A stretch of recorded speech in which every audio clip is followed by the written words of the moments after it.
Olá galera do YouTube, do meu canal aí, sejam bem-vindos a mais uma videoaula de anatomia. Hoje esta videoaula é sobre o sistema muscular, a parte de introdução. Vai ser a parte 1, onde eu vou estar comentando com vocês sobre a definição de músculos, qual é a função dos músculos e os tipos musculares, né, que nós podemos ter aí no corpo humano, ok? Então esta aula é uma aula bem introdutória do sistema muscular. Depois, nas aulas posteriores, nós vamos estar entrando, então, nos músculos em si, propriamente dito, né? Músculos de cabeça, músculos de pescoço, do tronco, músculos de membro superior e membros inferiores, tá ok? Bom, pessoal, começando, então, esta aula de introdução de sistema muscular, nós precisamos definir, primeiramente, como que um músculo ele vai ser formado. Todos os órgãos, todos os tecidos corporais, eles são formados por células. Tá? Quando nós observamos a célula, né, o termo célula ela vem do grego kytos, que significa cela, e do latim cella, né, que significa espaço vazio. Okay? Então, quando nós observamos uma célula corporal de qualquer um outro tecido, de um órgão, por exemplo, nós pegarmos o tecido epitelial, né, que forma a pele e tal, nós vamos observar que a célula ela vai apresentar mais ou menos esse tipo de formato, né, meio arredondado, meio cúbico, né? E uma célula ela vai apresentar a sua parede celular, ela vai apresentar o citoplasma internamente, que é um meio aquoso, viscoso, aonde vai estar localizado então as organelas, onde todo mundo, né, já aprendeu essa parte, as organelas que estão ali no citoplasma, que garantem a manutenção, a vida desta célula. Vai apresentar o núcleo também, onde está contido o material genético, né, no caso o DNA. E quando nós falamos então de uma célula muscular, ela vai apresentar os mesmos elementos. Uma parede celular, o seu citoplasma, as organelas, o seu núcleo. Porém, a diferença de uma célula comum, né, uma célula de qualquer outro tecido, e de uma célula muscular, vai ser o seu formato e a sua característica, né, a sua propriedade. Então, quando nós falamos de uma célula muscular, nós denominamos ela de fibra muscular. Por quê? Porque ela vai ser uma célula cilíndrica, ou em alguns casos um pouco meio que prismática. Ela vai ser uma célula alongada, que varia aí de 3 a 12 centímetros. Tá? Então, por isso que nós denominamos as células do músculo como fibra muscular. Tá? Então, a partir de agora, nós denominamos que o músculo ele é formado por fibras musculares, que são nada mais, nada menos do que as células musculares. Tá? A característica, ou seja, a propriedade funcional da fibra muscular e do músculo como um todo, porque o músculo ele é formado por milhares de fibras musculares. Então, a característica de uma fibra muscular é a contração. Então, ela é o único tipo de célula do corpo que consegue fazer uma contração. As outras células elas apresentam uma pseudocontração, né, devido aos microtúbulos, devido a algumas que apresentam cílios, algumas que apresentam flagelos e tal. Mas a fibra muscular ela tem essa propriedade de se contrair. Tá? Mais à frente eu vou explicar para vocês o que garante esta contração da fibra muscular. Tá? Então, o que seria a contração muscular? É a diminuição do comprimento do músculo, né, em até 1/3 do seu tamanho. Se nós observarmos nesta imagem, nós temos uma representação de um músculo qualquer. Tá? Ele vai apresentar um tamanho. Se nós separarmos esse músculo em 3 partes, nós podemos observar que quando este músculo se contrai, ele vai diminuir o seu tamanho em até 1/3 do seu tamanho natural. Ok? Então, esta que é a contração. Isso que é uma contração. É a capacidade do músculo diminuir o seu comprimento em até 1/3. Mas isso se dá por quê? Porque todas as fibras musculares vão se contrair. E como o músculo é formado por fibras musculares, automaticamente o músculo como um todo vai diminuir o seu tamanho. Para o músculo voltar ao tamanho natural, que ele apresenta, ele não ocorre um outro movimento, ou seja, uma outra contração. Simplesmente o músculo para de se contrair. As fibras musculares param de se contrair, né? Param de receber estímulo nervoso e param de se contrair. Automaticamente ocorre o que? O relaxamento muscular, que é quando o músculo ele deixou de se contrair, deixou de receber esses estímulos nervosos e ele volta ao seu tamanho normal, tá? Então, um músculo ele só consegue fazer contração. O relaxamento é um movimento passivo, é automático. A partir do momento que parou de se contrair, ele já automaticamente vai relaxar e voltar ao seu tamanho natural. Bom, quando nós observamos, né, quais os tipos de tecido muscular que existem no corpo humano, isso de acordo com uma classificação histológica, nós observamos que o corpo humano ele apresenta 3 tipos de músculo, tá? De acordo com a sua histologia. Nós temos um músculo estriado, tá? Que este se divide em 2 subtipos, que nós temos o estriado esquelético e o estriado cardíaco. E também nós temos o músculo liso. O músculo liso, ele é um músculo que ele está localizado nas vísceras, né? E nas vísceras aí nós temos, nós podemos dar exemplos como o estômago, intestinos, né? Tanto delgado quanto grosso, uma parte do esôfago, vasos sanguíneos, brônquios e assim por diante, tá? Por que ele é chamado, classificado como liso? Porque ele não apresenta as estriações que o músculo estriado vai apresentar, né? Como no caso o estriado cardíaco e o estriado esquelético. Esse tipo de músculo, que é o músculo liso, tá? Como ele está localizado em órgãos, né, nas vísceras, por exemplo, ele vai apresentar uma contração involuntária, tá? Então ele é comandado, ele vai apresentar sua contração, sendo estimulado pelo sistema nervoso central, porém envolvendo o sistema nervoso autônomo, o sistema simpático e o sistema parasimpático. Então ele independe da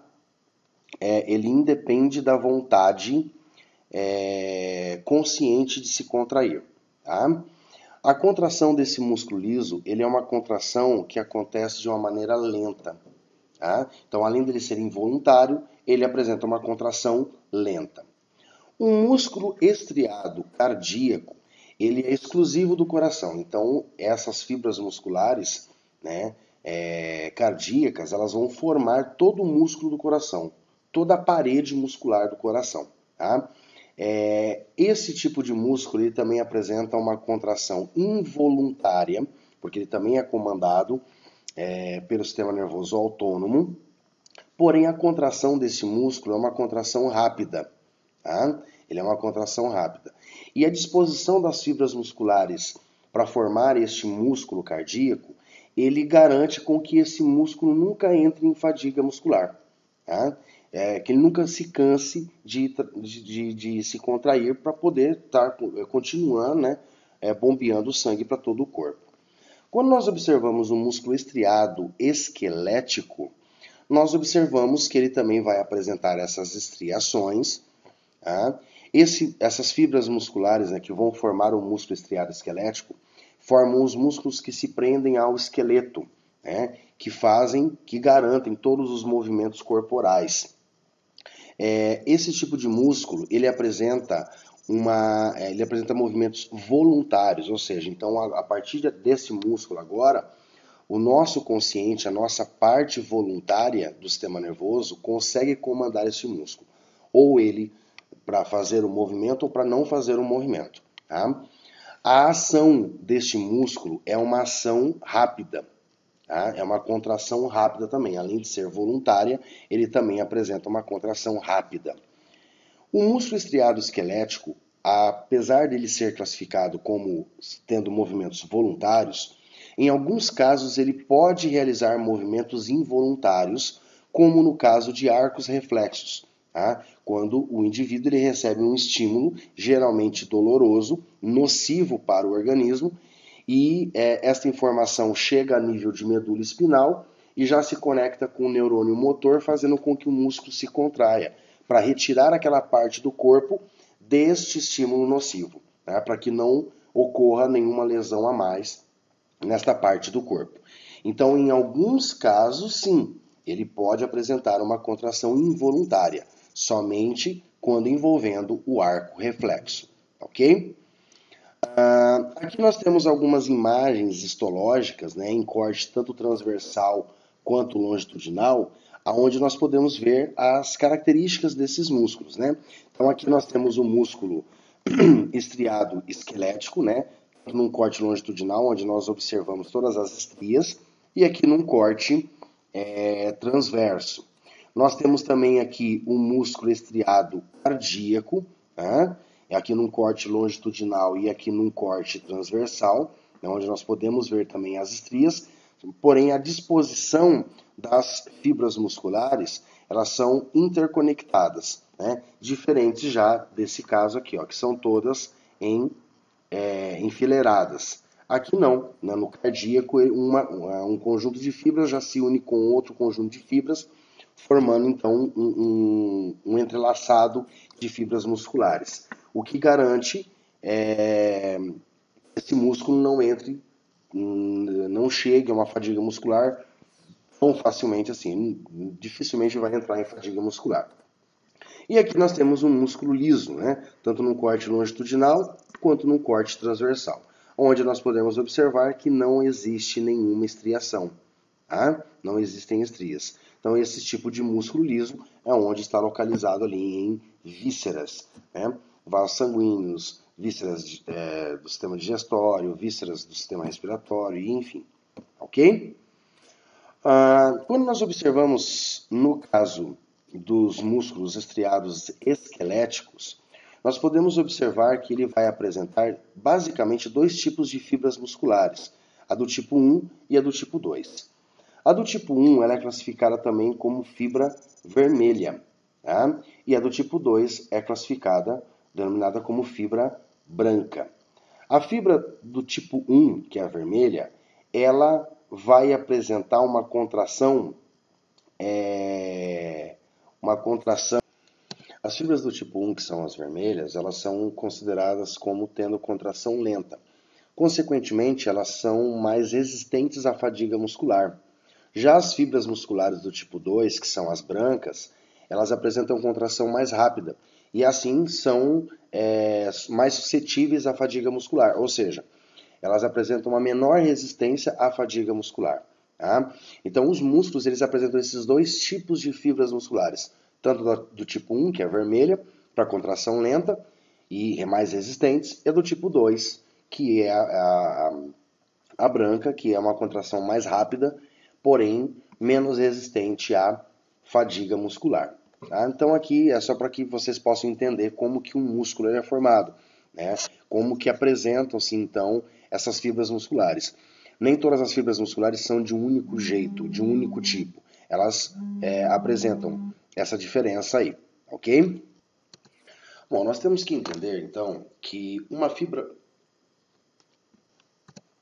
Bom, nós temos que entender que uma fibra muscular, ou seja, uma célula muscular, ela vai ser formada por várias miofibrilas. E essas miofibrilas são formadas por vários miofilamentos. Tá? Então, o que acontece? Nós temos as miofibrilas, que são formadas por um conjunto de miofilamentos. Esses miofilamentos são as proteínas, que nós temos a actina e miosina. Tá? E também, né, no caso, as linhas Z, né, que também são filamentos de proteína que estão conectando, né, estão prendendo os filamentos de actina, que são os mais finos. Então, o que nós podemos observar? Então, nós temos aqui uma única fibra muscular, né, com seus vários núcleos. Tá? Cada estrutura arredondada, cônica, dessa é uma miofibrila. E cada miofibrila é formada por vários miofilamentos, né, que são as actinas e miosinas, ok? O que nós temos que entender? Esses miofilamentos, actina e miosina, elas, no momento da contração, elas apresentam uma atração, tá? Atração bioquímica. Então, o que vai acontecer? Nós temos aqui os filamentos em azul, claro, que são as actinas, e esses filamentos mais grossos, espessos, aqui, né, um pouco mais marrom, alaranjado, né, nós temos a miosina. O que vai acontecer? As actinas estão presas em uma outra proteína, que é o que é chamado de linha Z, tá? E quando ocorre a contração muscular, esse estímulo muscular, a miosina ela vai apresentar cabeças, né? Então as cabeças da miosina acabam se conectando com a actina. E nesse momento, essas cabeças da miosina vão puxando a actina em direção ao centro, que é o que nós chamamos de linha M, que é o que está prendendo, então, os filamentos de miosina. Então, nesse momento da contração, a actina, e juntamente com a sua linha Z, ela se direciona para o centro, né?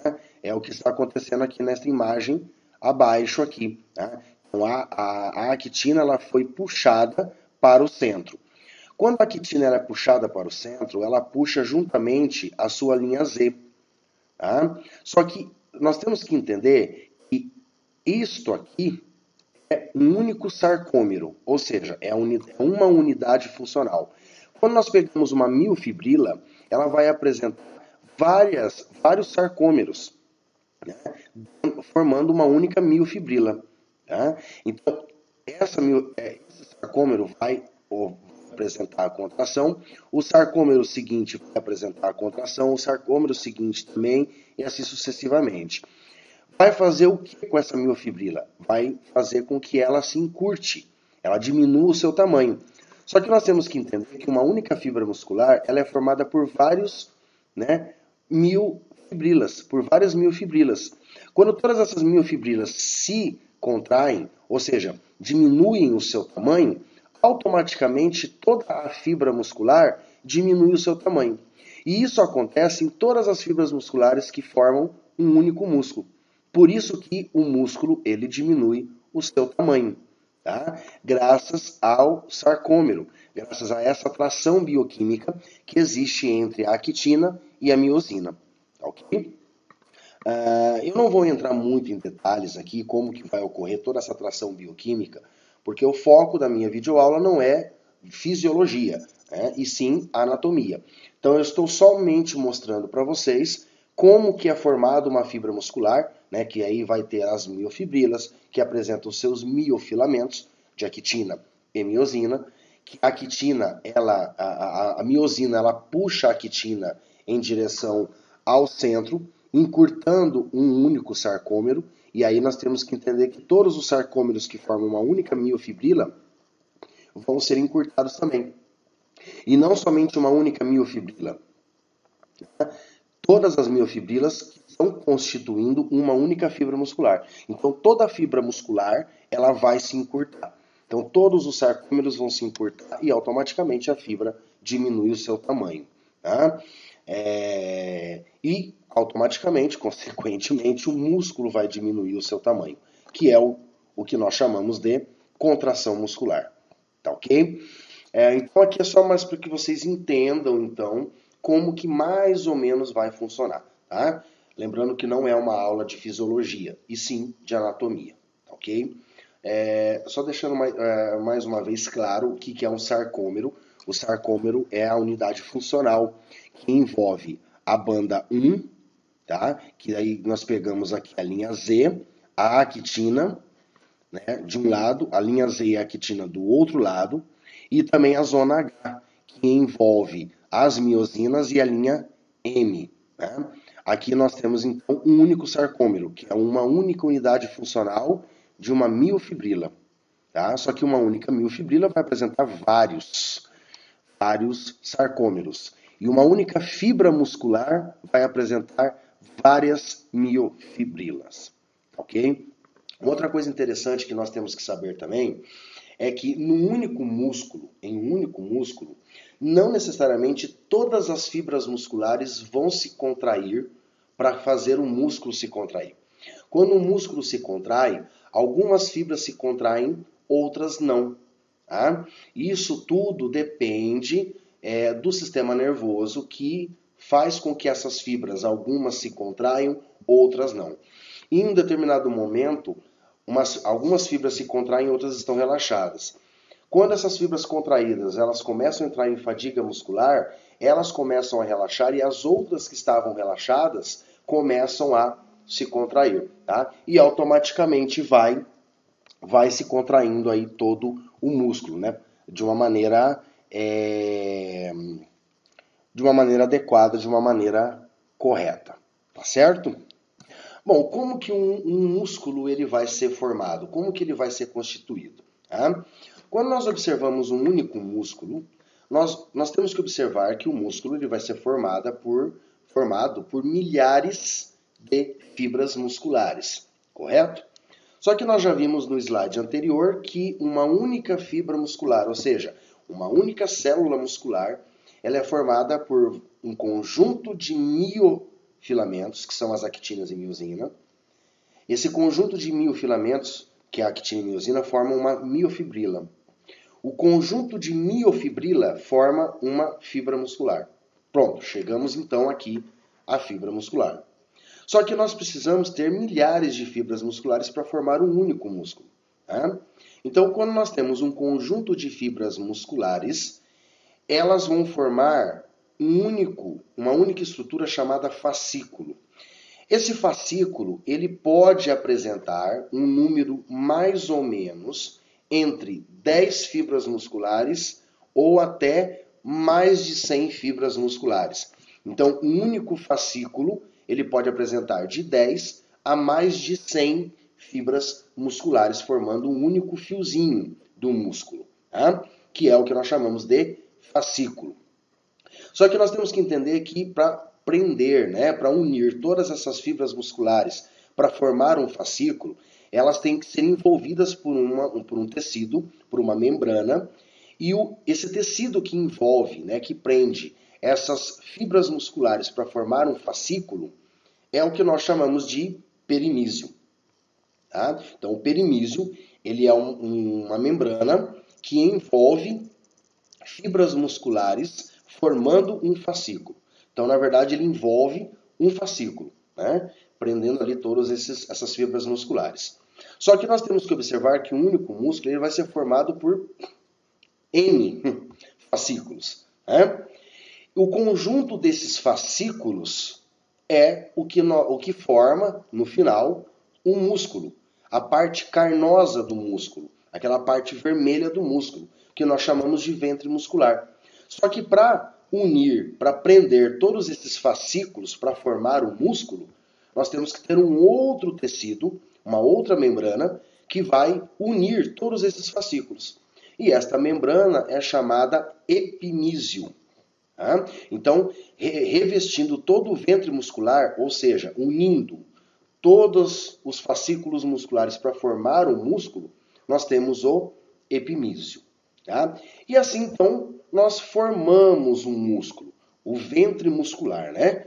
Aquela parte carnosa do músculo. Só que nós temos que entender que a parte carnosa do músculo, que é a parte que realmente se contrai, porque é o que apresenta as fibras musculares, que apresentam a contração, elas têm que ser presas, os ventres musculares, eles têm que ser presos nos ossos. E como que eu vou prender esse ventre muscular no osso? Aí entra, então, uma outra estrutura de tecido conjuntivo também especializado, que ele vai apresentar bastante fibra, né? Vai ser um tecido bem fibroso, que é o que nós chamamos de tendão. Então, o tendão ele acaba se fundindo, né, com essas fibras musculares, com esse ventre muscular, e vai se prender, então, no osso, né, num acidente ósseo específico de um determinado osso, tá? Que é o que nós temos aqui, ó. Tá? Então, nós temos o tendão, esse tendão acaba se fundindo, então, com o epimísio, né, com o ventre muscular, propriamente dito, e se prende, então, no osso. Desta maneira, eu tenho então um músculo formado pelo ventre muscular, que é a parte carnosa, aonde está presente as fibras musculares, que tem a propriedade, a característica de contração, é a única parte do músculo que vai diminuir de tamanho, que vai se contrair, o tendão não, tá? E nós temos depois o tendão, que ele vai se fundir com o ventre muscular e vai se prender, então, nos ossos, para que depois possa-se, né, fazer o músculo realiza a contração, ele diminui de tamanho e acaba fazendo o movimento dos ossos, né, e o movimento corporal, ok? Então, é muito interessante a gente ter isso em mente, tá? Que no músculo, a única parte do músculo que diminui o seu tamanho, que se contrai, é o ventre muscular. Até em hipertrofia muscular, que é o que os atletas fazem, né? A única parte do músculo que cresce é o ventre muscular, é a parte carnosa. O tendão, ele não cresce. Tá? É por isso que em alguns casos ocorre rompimento de tendão, que é quando o atleta, né, ou um indivíduo qualquer, ele tenta pegar um peso muito maior do que o músculo pode suportar, do que o tendão pode suportar, né? E vai arrebentar, né? O tendão ele pode sofrer ali um rompimento, tá? Pode-se romper também fibras musculares, não somente o tendão, mas também fibras musculares, causando lesões musculares, né? Dessas fibras musculares, e automaticamente o músculo ele vai perder, né, uma certa capacidade que ele tinha de contração, de força e assim por diante. Então nós temos que entender que o músculo ele é formado pelo ventre muscular, que é a parte carnosa, e pelo tendão, que prende este ventre muscular nos ossos. Só que nós temos dois tipos de tendão. Nós temos esse tipo de tendão, que ele apresenta mais ou menos uma forma cilíndrica, como se fosse de uma fita, né? Só que nós temos um outro tipo de tendão também, que ele é largo, ele é bem mais largo e muito mais fino, né? Bem mais fino do que um tendão comum. Este tipo de tendão largo é chamado aponeurose. Então, a aponeurose nada mais é do que um tendão em forma laminar, fino, que está localizado nos músculos, principalmente do tronco. Principalmente do tronco e da cabeça. Tá? Esse tipo de tendão, que é a aponeurose, ele serve para prender um músculo em outro músculo, ou esse músculo na pele, ou até mesmo em alguma parte óssea, como no caso da cabeça. Tá? Então esse aqui é um outro tipo de tendão, que é o que nós chamamos de aponeurose. Quando nós observamos os movimentos que são realizados pelos músculos, nós temos que ter em mente que para todo movimento existe um elemento ativo e um elemento passivo. O elemento ativo do movimento é o músculo propriamente dito, porque é o músculo que vai se contrair. É o ventre muscular que vai realizar a contração muscular devido às suas fibras musculares.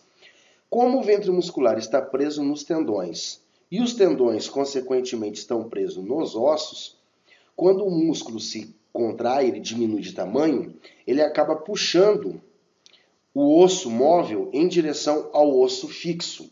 Tá? Então, o elemento ativo do movimento é o músculo. Tá? E o elemento passivo do movimento é o osso. Porque o osso, na verdade, ele só vai se movimentar porque ele está preso no músculo. Quem realmente realiza o movimento é o músculo, não é os ossos. Os ossos, eles simplesmente são puxados, eles são movimentados em direção ao músculo que está se contraindo. Tá? Mas nós temos que entender que um músculo, ele vai ser preso em duas partes. Tá? Tem que ser em duas partes ele estar preso.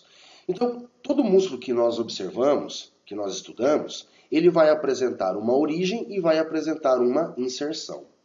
A origem de um músculo, geralmente, é aonde esse músculo se prende num osso fixo, numa parte fixa. E a inserção, geralmente, é onde esse músculo se prende numa parte móvel, num osso móvel. Se nós observarmos esta imagem, por exemplo, nós temos aqui o músculo bíceps braquial, tá? Que é um músculo anterior do braço. Ele vai apresentar a sua origem e a sua inserção. Opa, apertei aqui sem querer.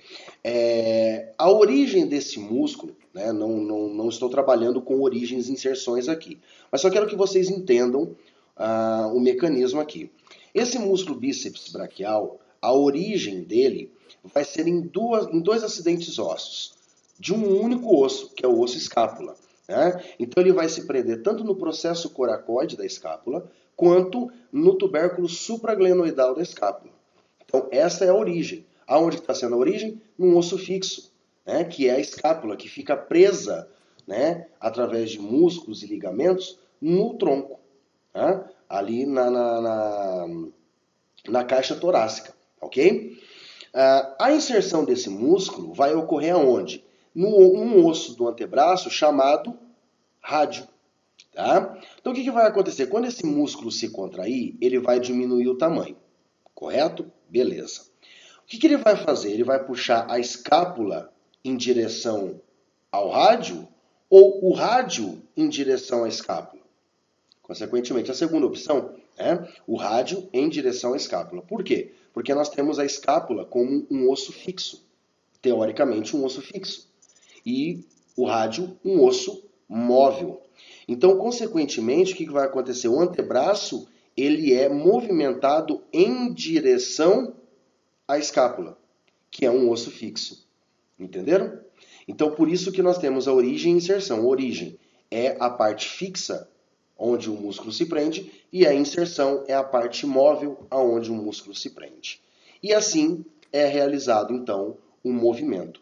Tá? Sempre o músculo se contraindo, diminui de tamanho, ele vai puxar o tendão está preso no osso, o osso é puxado, então, realizando o movimento, né, das partes do corpo. Ok?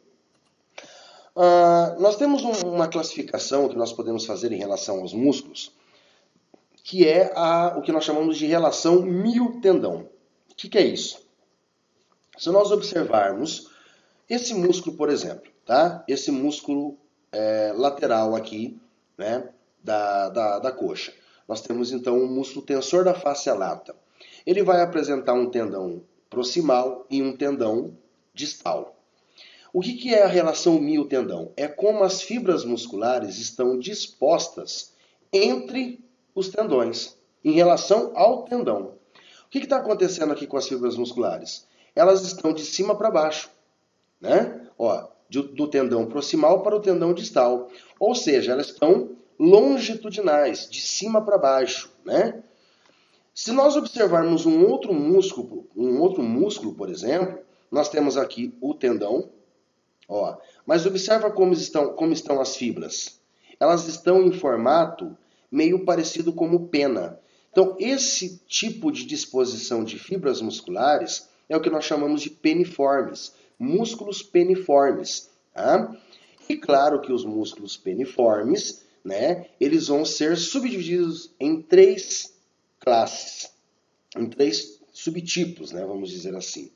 Nós temos esse primeiro tipo, que é chamado unipenado, tá? Porque ele vai apresentar o tendão aqui e as fibras musculares estão somente de um lado.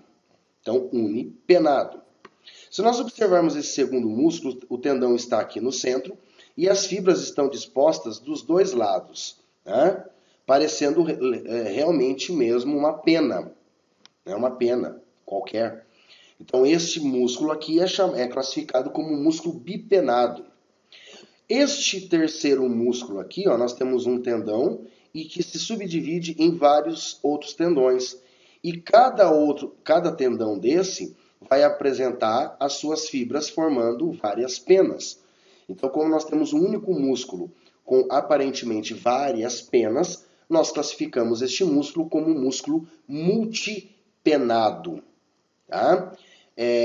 Então, nós temos que ter aqui, ó, um músculo longitudinal, né? É onde nós temos as fibras em sentido término-terminal, do tendão proximal, de cima para baixo, de um tendão para o outro, tá?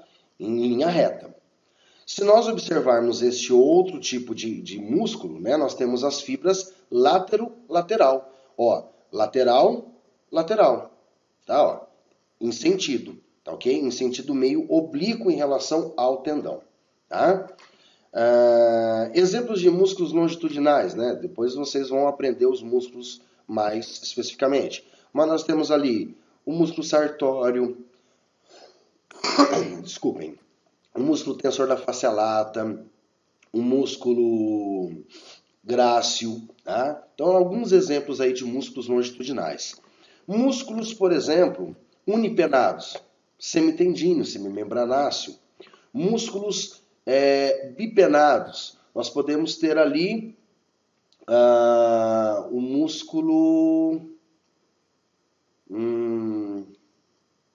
nós podemos citar ali o músculo trícepsural, tá?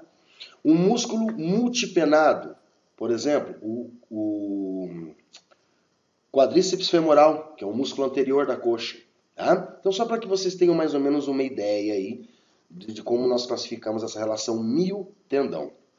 E depois, por último, nós podemos classificar os músculos de acordo com a sua forma, tá? Como nós aprendemos lá no começo da anatomia a classificar os ossos de acordo com a forma, nós tínhamos lá um osso longo, nós tínhamos um osso curto, um osso plano e assim por diante.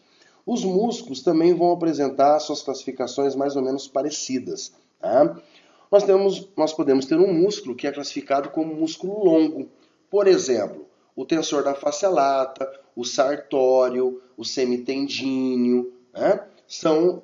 O grácil, são músculos longos, porque o comprimento deles é muito maior que as outras duas medidas do próprio músculo. Tá?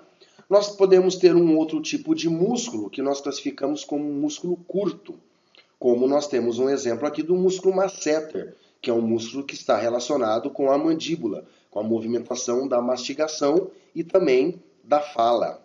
Tá? Músculo curto aqui, um exemplo, é o músculo masseter. Nós podemos ter um músculo largo, né? Ou também plano, né? Vamos dizer assim, como nós podemos ter um exemplo aqui, o oblíquo externo, o oblíquo interno, o latíssimo do dorso, que é um músculo posterior e superficial do dorso, tá? Um músculo largo. E depois nós podemos ter um músculo circular. Por que músculo circular? Nós temos aqui o seu tendão, as fibras saem do tendão, formam um círculo e volta novamente para o tendão, tá? Músculos circulares. Esses músculos circulares são chamados de músculos esfinctéricos, porque quando esses músculos circulares se contraem, eles fecham a abertura que fica no centro desse músculo. Tá? Nós podemos dar exemplos de músculos circulares, o orbicular do olho, o orbicular da boca, o esfíncter anal, o esfíncter pilórico. Tá? Então, são alguns músculos circulares que funcionam como músculos esfinctéricos. Tá ok?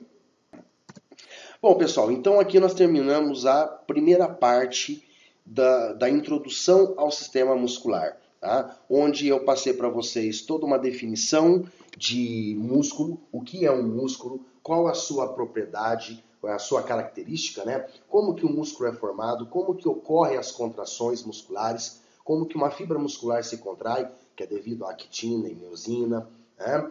Nós vimos ali também como que é constituído um músculo, que então ele vai apresentar a parte carnosa, que é o ventre muscular, formado pelas fibras musculares e por tendões que prendem este ventre muscular aos ossos.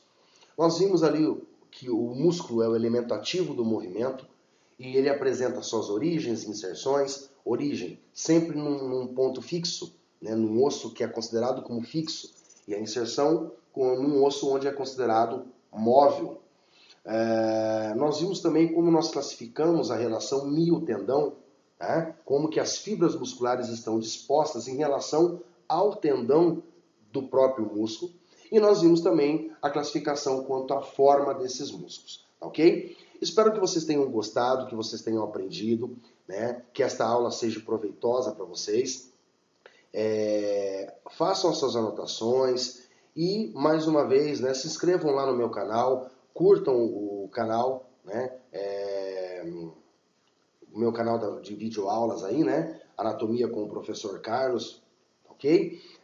Deixem seus comentários no vídeo, sugestões, agradecimentos, reclamações, dúvidas, que eu estarei respondendo a todos com grande prazer. Então, eu desejo a todos um ótimo estudo, um bom aproveitamento desta videoaula, um grande abraço e até a próxima videoaula, que é a parte 2 de Introdução do Sistema Muscular. Um grande abraço a todos, fiquem com Deus, até mais.